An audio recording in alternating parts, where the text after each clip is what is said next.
இன்னைக்கு வந்துட்டு இத பத்தி பேசியே ஆகணுமா அப்படின்ற மாதிரி தான் ஒரு டாபிக். ஃபர்ஸ்ட் வந்துட்டு என்ன பத்தி சிம்பிளா சொல்லிடுறேன். நான் வந்துட்டு இந்த சவுத் சைடு தேனி இருக்கும் இல்லையா, அந்த ஊர் தான் நானு. எனக்கு வந்துட்டு கல்யாணம் ஆகி ஒரு 7 வருஷம் ஆச்சு. கொஞ்ச நாள் ஒரு விஷயம் என்னை ரொம்பவே ஸ்ட்ரெஸ் ஆகுது. என்னன்னு பாத்தீங்கன்னா, என்னால ஒரு கெட்ட வார்த்தை மட்டும் பேசாம என்னால இருக்கவே முடியல. கல்யாணத்துக்கு முன்னாடி எல்லாம் நான் அப்படி இல்ல.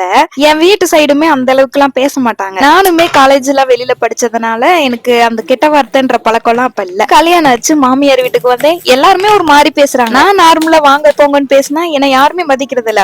ஓ, அப்ப கெட்ட வார்த்தை பேசினாதான் நம்மளையும் மதிப்பாங்க போல அப்படின்னு நினைச்சு கொஞ்சம் கொஞ்சமா பேச ஸ்டார்ட் பண்ணிட்டேன். கொஞ்ச நாள் கூட அது கெட்ட வார்த்தை சொல்லிதான் கொஞ்சுவாங்க. என்னை சுத்தி எல்லாருமே கெட்ட வார்த்தையா பேசிட்டு இருந்ததுனால எனக்குமே அந்த பழக்கம் ஒட்டிக்கிச்சு. இப்ப வந்துட்டு அதை விடணும்னு நினைச்சு நான் முடிவு பண்ணி ஃபர்ஸ்ட் டே ஸ்டார்ட் பண்ணிருக்கேன். என்கிட்ட நிறைய பேர் சொல்லிருக்காங்க, உன்னோட மேக்கப்புக்கும் உனக்கும் சம்பந்தமே இல்ல அப்படின்னு. எதுக்காகடா சொல்றாங்கன்னு பார்த்தா, நான் அதிகமா கெட்ட வார்த்தை யூஸ் பண்றதுனாலதான். இதெல்லாம் ஒரு சேலஞ்ச் அம்மா நீங்க நினைக்கலாம், ஆனா இதுவுமே முக்கியம். தொலைஞ்சு போன என்னைய நானே கண்டுபிடிக்க